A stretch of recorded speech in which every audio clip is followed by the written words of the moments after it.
Good evening and welcome to Mindful Live 298. I'm your host Nathan Springer. Thank you for being here. It is the 25th of October 2023. 2 months away from Christmas. Imagine that. Wow. Where did the year go? Anyway, it is 2023 and if you're viewing this, thank you for being here. Hit that like button if you're viewing this over on Instagram. We're streaming live on Instagram, TikTok, and YouTube. Hit the like button wherever you are viewing this on TikTok. Double tap the screen if you're wondering how to do it. Just hit that screen. Tap, tap, tap, tap, tap, tap, tap, tap, as many times as you want and get those likes skying out there. Helps with the algorithm. You know, you're letting the algorithm know, hey, good stuff. Send it out to more people. People may be interested in hearing this. And if you're viewing this on repeat over on YouTube, Nathan Springer over there on YouTube. If you are interested in going over there and subscribe, Nathan Springer, so you can catch the lives. If you miss anything, you go back and catch the lives there. If you're viewing this on YouTube, hit that like button too. Tell me what you think about these stories. Drop a comment. I won't mind. We're talking crime, as we regularly do here in Trinidad and Tobago, because crime is, as I always say, objectively in Trinidad and Tobago, crime is a problem. Even if you take a perspective view from all around the world and understand that there are more violent places than Trinidad and Tobago, nonetheless you look at it and on the measure of everything, crime is horrible here, particularly violent crime. And there was an opposition member in Parliament who had quite a bit to say about the government and their measures for reducing crime and what she thinks about it, how she thinks they go about it, and the solutions that they bring. Let's go check it out. J&T, bail restrictions creating single mother households. Pernell Brewster says, we are yet to meet a government or leader unblemished by corruption. Until such time, nothing would. Now, here's the thing. Is the hope of finding a leader or a government unblemished by corruption a realistic hope? A hope that is possible to actually be realized at any point in time in human history?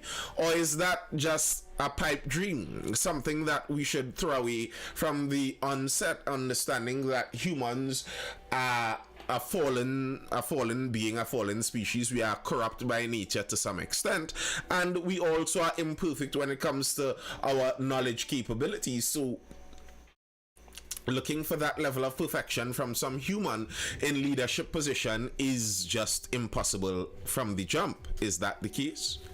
Question to wonder.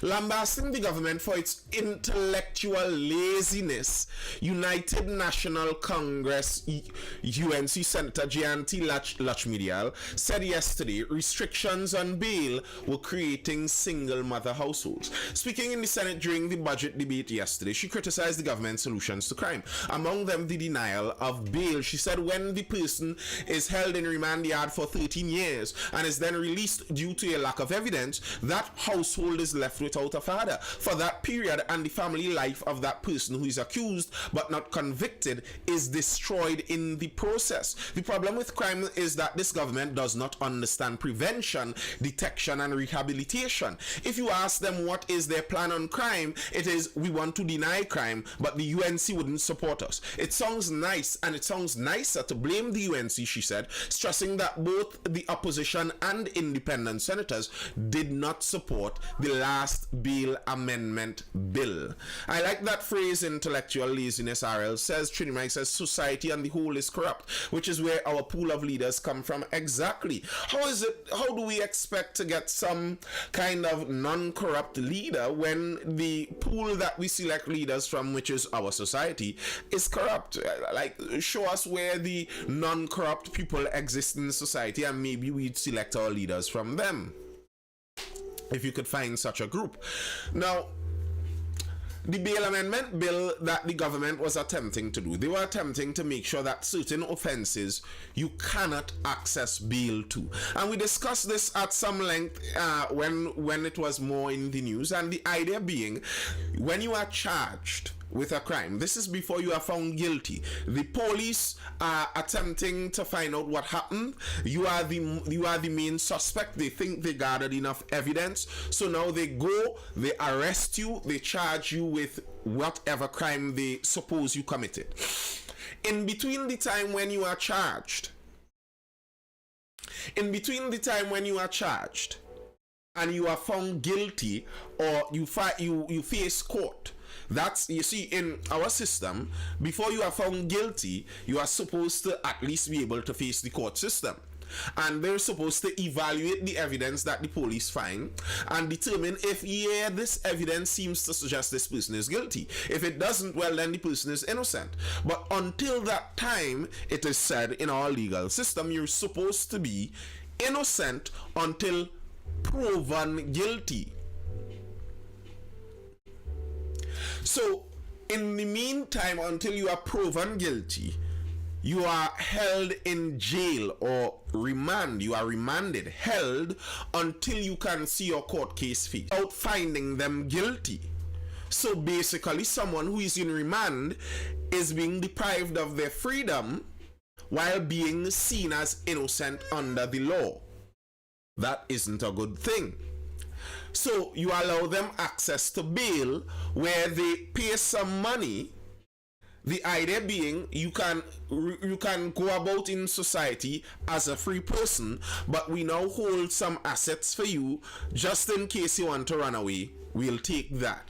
And now you go and you're innocent, so you could act like you're innocent basically.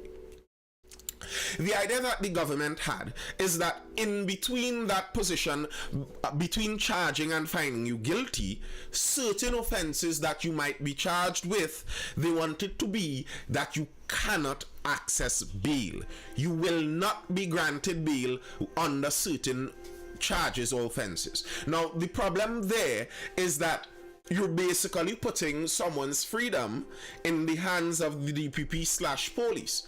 Once they charge you, you have lost your right to freedom and your case has not yet been heard. So the opposition and independent senators, I believe as well as the Privy Council struck down some of this, basically said that is unconstitutional. You cannot now restrict bail from people who are not yet found guilty, even of certain crimes like this. And in our judiciary system, the courts are supposed to be those that grant bail. The courts are supposed to be the people that grant bail. Meaning, a judge is supposed to look at the evidence there is here and determine, it looks like we're not 100% certain about your guilt, so let's leave you as innocent until we can prove that. Or, judging by the evidence of this case, we just haven't brought it to court yet, but it seems like you're a criminal and we don't want you back inside of society, so you will not get bail. Is there any unbailable offense right now? I don't think so. Unless something changed in the meantime since I read it last, I don't think there's an unbailable offense at the moment. They are putting a band-aid on the cut but not fixing it. About a month ago, a murder accused out on bail was arrested with gun and granted bail again. We should, like USA, have bail hearings. The challenge is it takes too long for cases to be heard at the court's judiciary is sluggish. We complain about the image we see in the mirror and do nothing to change it. You see, and somebody asked if I am tainted by corruption. Are you tainted by corruption, Nathan? I will say yes, in the human sense, yes. I wouldn't consider myself a corrupt person, but I will say over the course of my life, I have been tainted to some level by corruption. I will say yes, I'm not a perfect person. And it's a bit of a predicament. If you think about this, it is a bit of a predicament, and you could understand the position the government finds themselves in. The government doesn't 100% control the judiciary. So the idea is you want people who are guilty to not be in society. If it is that a case takes 15 years to hear, and I know this guy is a problematic person, wouldn't I prefer that he not be granted bail even though his case isn't yet heard? And that's kind of the angle that the government takes, and many police officers talk about that too. Many police officers talk about that too. Many police officers talk about knowing exactly who the perpetrators are, but it takes so long for a case to be proven. 15 years for a case to be called. By that time, that man lives out an entire career in criminality. But if it is possible now to arrest this person, hold them in a cell, even though they are not found guilty yet, they are off of the streets and they are not committing any more crimes, even though they aren't found guilty, you could say then for the larger benefit of society, yes, that works. But then on the individual's point of view, if in fact you are not guilty, you are now deprived of your freedom without a chance to be heard in court and locked in jail. Good night, Abu Saif.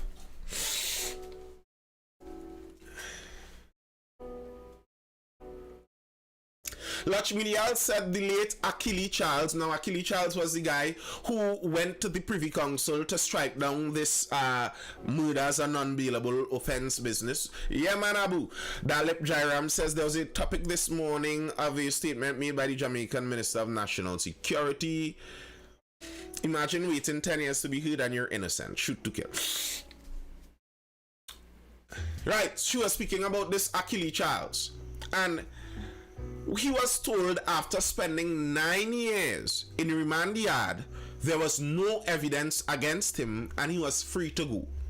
He picked up his one rubber slippers and went back to the area that he came from, which is still riddled with crime and criminality and gangs, a PNM controlled constituency. For 9 years, he got no education and nobody would hire him because he came out of remand yard. He hadn't seen his family and had lost all connection and social support. And she was pointing out that regularly you hear people point out the fact that single mother households are nests of crime. They fuel further criminality.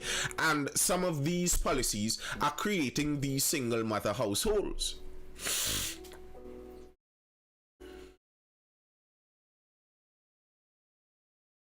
And watching this guy's case, to me, I could see the two sides. He spent 9 years in remand. I am not saying this guy was involved in any kind of criminality. I don't know that for a fact. But let's say, as many police officers have said, that he was known to the police, he was known to be involved in different things.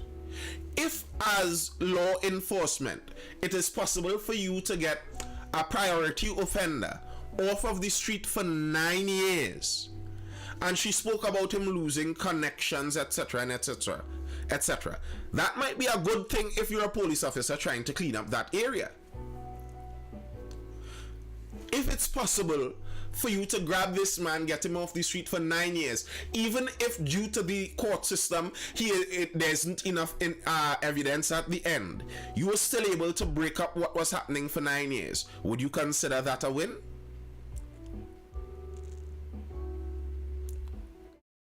But on the other side, if indeed the man was innocent, 9 years in remand for nothing, losing your freedom is a frustrating thing to be put through. And when you come out after 9 years of being punished innocently by the state, what kind of view would you have going forward? Trini Mike says that's ad hoc justice, to say the least. I agree. But it is a position put forward by many police officers that the court system is too sluggish. And by allowing bail, we are allowing people to wait 15 years free from the crimes they have committed, perpetrating more crimes. And the reality when it comes to crime and criminality, if you study a lot of it, the most crime is committed by a limited minority of people. In Trinidad and Tobago right now, if you were able to select 1,000 people, and send them immediately into exile, never to contact anybody or have anything to do with Trinidad again, 1,000 people, I believe you might cut the violent crime rate maybe more than 50%. That's telling. If you could disappear 1,000 people, select people from Trinidad, 1,000 of the main offenders from Trinidad, the violent crime rate might drop by more than 50%. That tells you how crime works. I really wonder if First 48 is scripted because police here make it look so hard to do. Isn't this what happened with Andrea's killer's known murder out on bail? Well, here's the thing. I read a lot of news. I read a good bit of news. And the vast majority of times when you see police hold someone for murder or for attempted murder or some kind of violent crime, the person is probably more than 80% chance out on bail for some other crime. I regularly say this. If for those of us in Trinidad and Tobago who live in communities that have little bad reputations, slightly bad reputations, every bad man and troublemaker in your community has a pending court case. Am I wrong? Am I wrong? If you live in a community where you have some troublemakers and little miserable people, nearly all of them have a pending court case. They have court matters right now, but the matters take so long to resolve.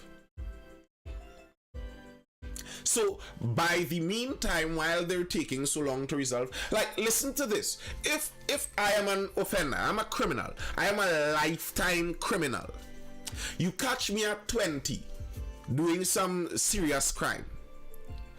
I am out on bail and it takes 15 years for this case to be heard. By the time the case is heard, I'm 35 years old.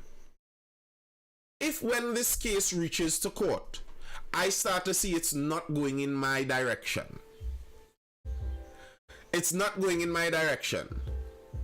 wouldn't I look to disappear? So I spend 15 years out on bail. On the 15th year, when my case is finally being heard and I might be found guilty, I then disappear and abscond. What then? And then if you catch me and you rearrest me and charge me, I get bail again, and while my court case processes, the same procedure repeats.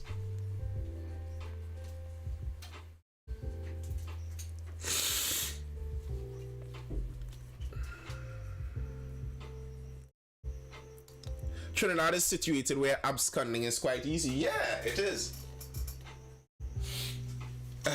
It is quite easy.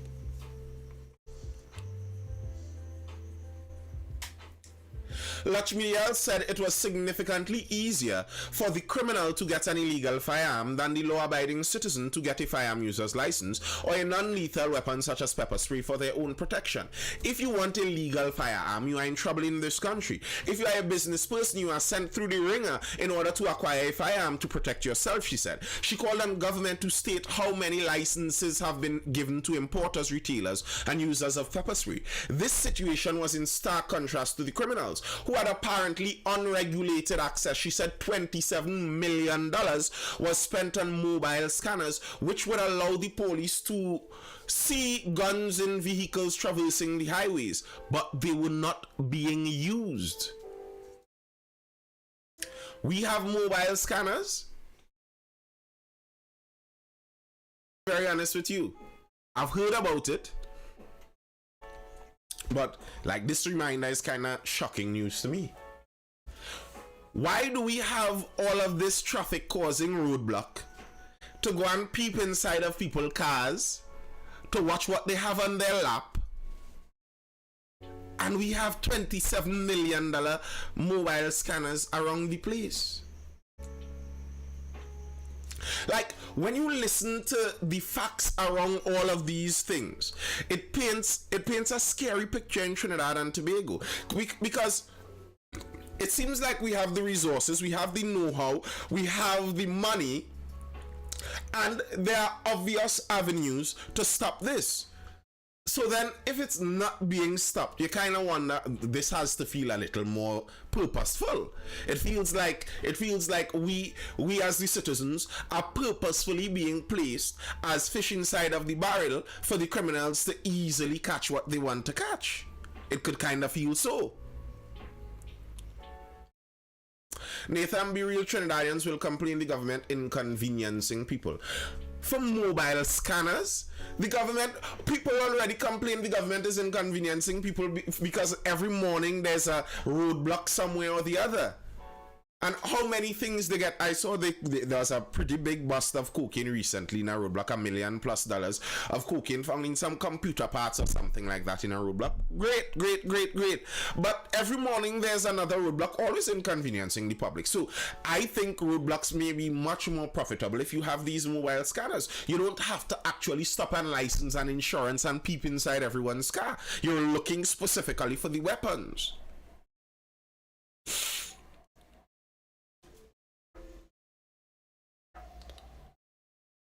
Politics.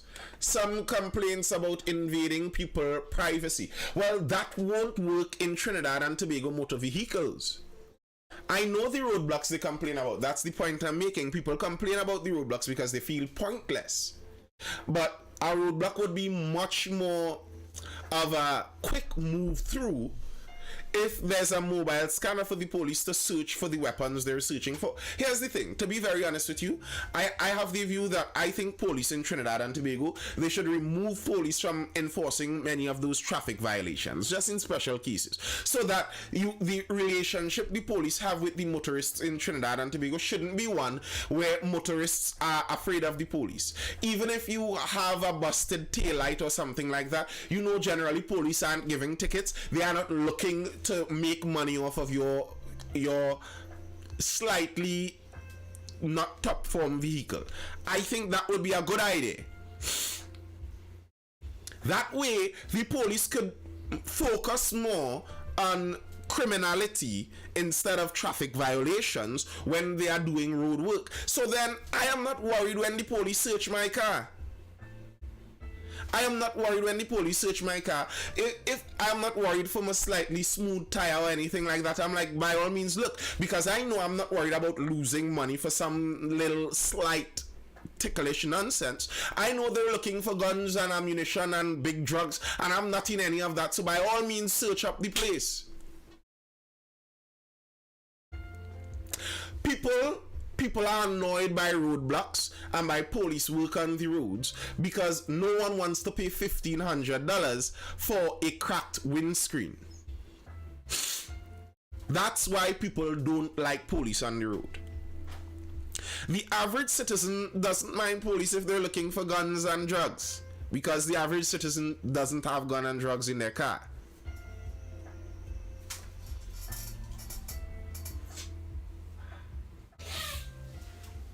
I'm battling with one of these bugs that, once school open, once you're doing some teaching and school reopens, these flu bugs come fast and furious. There's no way to actually know if your vehicle is 100% roadworthy.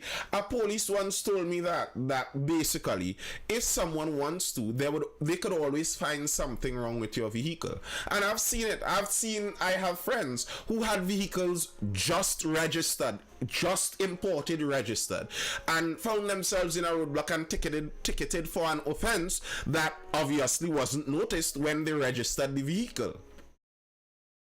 WhatsApp groups, and I'll follow them because I don't want to drive through a roadblock and randomly get a ticket for some random something that I didn't even think about. If the roadblock, as I said, was just guns and drugs, I am driving through all roadblocks without a bother. But when they're for slight cracks in your windshield, a different color shade on your light, and these kinds of nonsense, that's things that make the trust between the police and the citizens a little more difficult.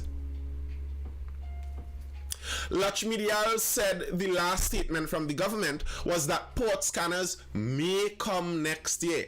If even they do, the fact remains that between 2021 and 2024, there has been a free flow of firearms into this country, and that is something that this PNM government must bolt to their chest and take responsibility for.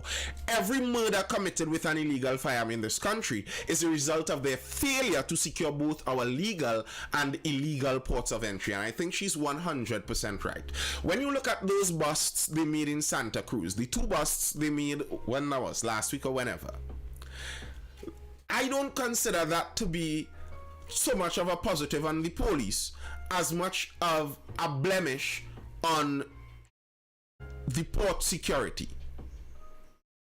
In a country where firearms are illegal, criminals are able to amass an armory hidden inside of a forest.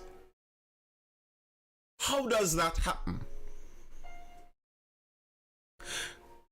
What that means you must understand is that it's not a one gun that snuck in a whole container and it just happened to pass through.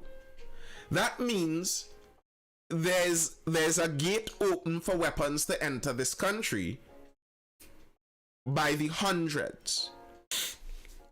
That's bigger hands at play, says, and I always say this. Many of us underestimate human beings, and I think personally I'll call it even racism of low expectations to some extent, where somehow we believe that if somebody is a black person, an African person, and they're in a ghetto community, somehow they're too dumb and small and poor to link up with international criminal syndicates. That's not true. That's not true. Some of these poor black youths in the ghetto communities are bringing in the guns all on their own. The guns can come in because the gates are wide open. You don't need a Mr. Big anymore to have a connection to weave in through the port, because it doesn't need that. There isn't a port scanner. You don't need Mr. Big to bring in your guns only in his containers because he alone could do it. No, anybody could do it now.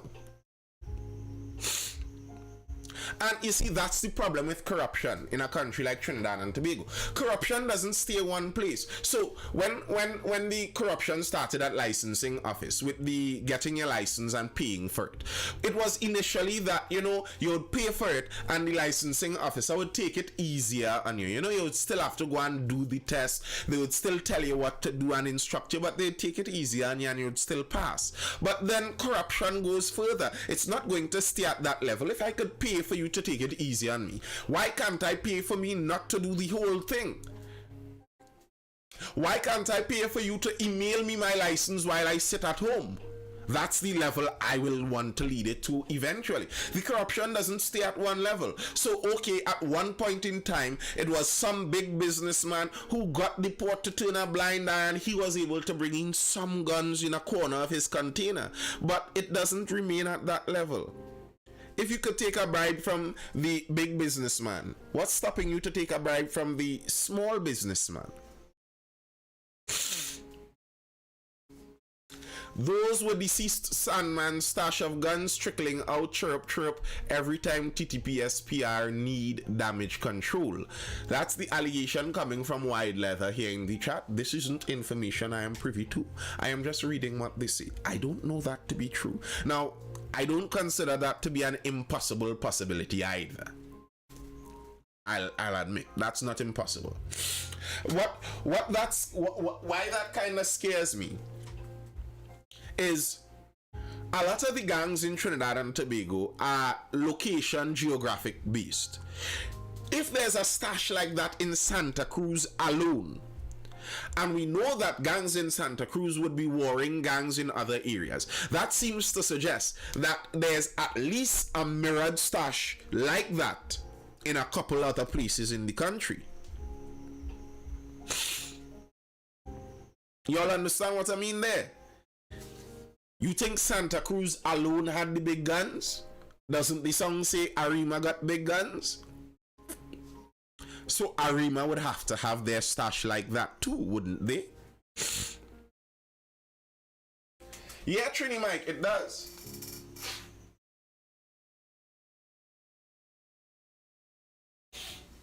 And this is what I said from the jump with this stash find. Many people took it as, you know, such a positive thing on the side of the law enforcement. For me, I found that scary. Finding two of it in one area seems to tell me that there are many more of them. And then if you have stashes like that of guns that these guys have access to, then does it even make sense for the police to show off their one gun that they seize one per day? If these guys have hundreds of guns stashed away in forests about Trinidad and Tobago, the police spending 30, 40, 50, 60 man hours to seize two guns, does that even make sense?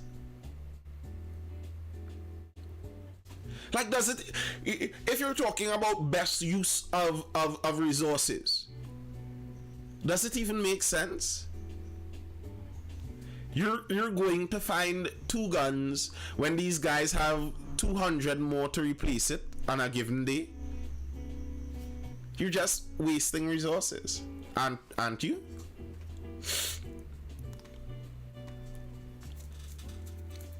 System overhaul to tackle trial delays. AGT fortunate amid global violence. The world is a place overtaken by violence, and when one looks at what is happening in Israel/Palestine today, Trinidad and Tobago is fortunate, says Attorney General Reginald Armour. However, the AG said winning the battle again continues to be of paramount importance to the government. I'm sorry, Mr. Attorney General, I understand where your perspective is coming from, but comparing Trinidad and Tobago to Israel-Palestine, Israel-Gaza right now, and saying that we are very fortunate because we are not like Israel/Gaza, I don't take that to be words of comfort. I'm sorry, it's not comforting to me. That's quite an irrelevant reference. Yeah, it kind of is an irrelevant reference to me too. You know, there's this song, an old song by Pretender and Brother Resistance. Never worry about a thing. Always consider somebody suffering more than you. You know, and I know a guy who always says whenever he hears that song, he finds that song to not be comforting at all. Like, when you're suffering, if you are going through suffering, whatever your suffering might be, hearing that somebody else out there randomly is suffering more than you, how does that help? Like, how does that benefit your suffering? Like, imagine somebody just invaded your home, stole all your earthly possessions, maybe damaged someone of your family, God forbid someone might be murdered. And then law enforcement arrives and tells you, you know, in the Middle East right now, entire families are being wiped out by bombs. You might cuss him. You might cuss him. Like, bro, sorry for the bombed family, but what that has to do with my suffering? Like, Mr. Attorney General, I understand Israel-Palestine is in a bleak place, but what's the relevance of that to us? Especially considering you are a law officer. You're here looking to establish laws. The laws fell through in Israel-Palestine. That's the problem. There aren't laws working there. You're looking to make functional laws here.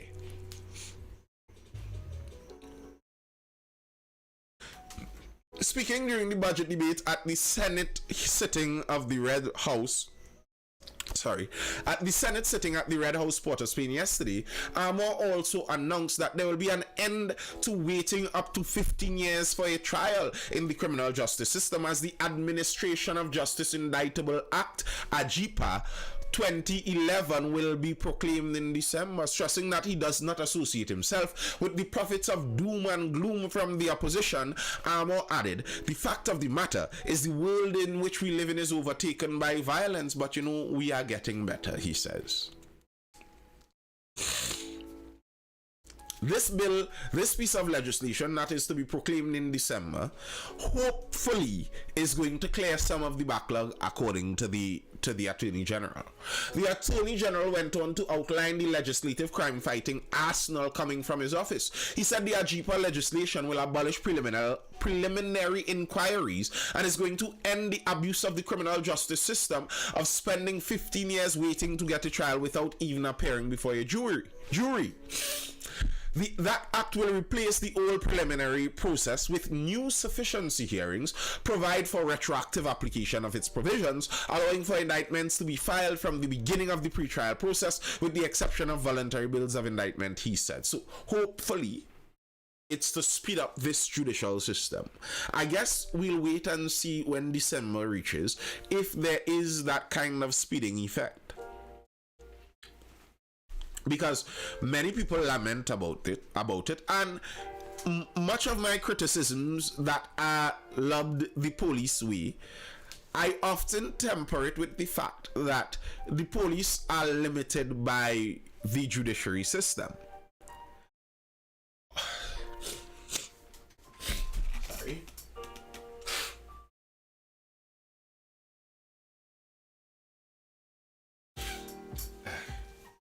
Like, in a country like Trinidad and Tobago, if you have perfect policing, imagine that. If you have perfect policing, you have miracle police out there, magic police. They arrest everyone who commits a crime and charge them with the perfect charge to suit the crime. But then we have the same judiciary system that we have now. What is going to happen? Now, it's not actually allergies, it's a flu that going around, but we're battling. But yeah, what's going to happen if we can magically change the TTPS to a perfect organization, but we remain with the same judiciary? Would the crime situation get any better? And then I wonder if we could change the judiciary overnight to magically start prosecuting people for every crime they're charged with. The court case is resolved in under a year time. If we could magically change the judiciary like that, and we remain with the same hamstrung police system that we have, would crime reduce? And I wonder, in that case, if we look at it and see that, well, if we have the perfect police and remain with the same judiciary, crime remains the same. But if we remain with the same police but get a perfect judiciary, crime may actually stop. That may signal to us that in reality, the problem in the country doesn't lie majorly with the police service, but more so with the judiciary.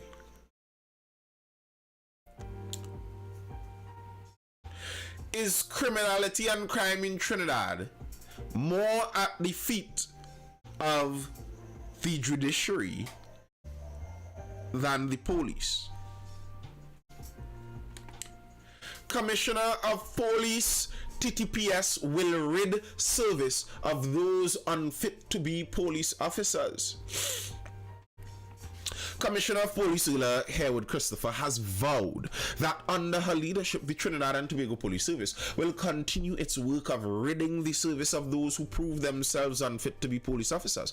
Corrupt officers were said to be a minority. Herwood Christopher said she will stand in defense of the majority of hardworking and dedicated officers who continue to serve with integrity. In 2022, 36 officers were charged stemming from 79 offenses, and to date from 2023, 19 officers have been charged stemming from 51 offenses. The PSB is currently also investigating 109 reports. You wonder, all this action we see coming from the police service, Do we see likewise coming from the judiciary branch? Do we see it seeming like the judiciary is holding itself to account? Or is it assumed that when the police don't do their work perfectly, it's because they're corrupt? But when the judiciary doesn't do their work perfectly, it's because they just can't do it for some other reason.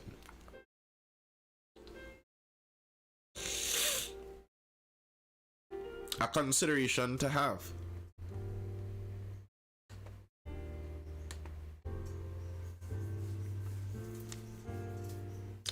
A good consideration. Anyways, people, it's 10:35.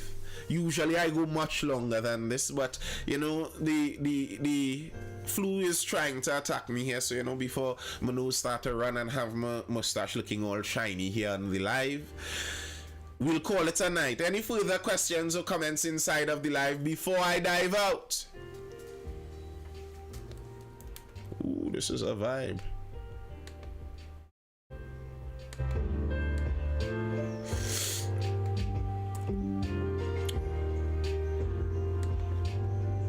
This man spent 2 minutes. Well, Nisi, I appreciate that, because actually it's been over 42 minutes.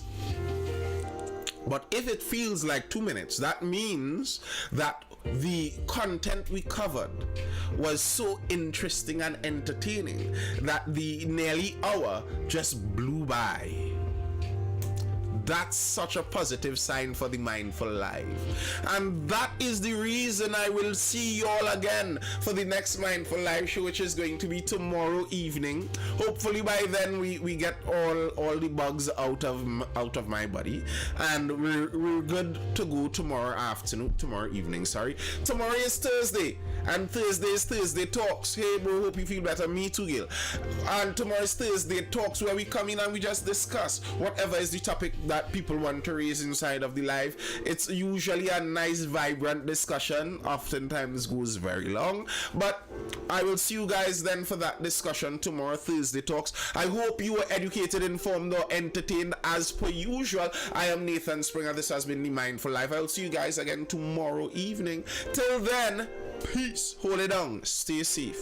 I am out. Bye.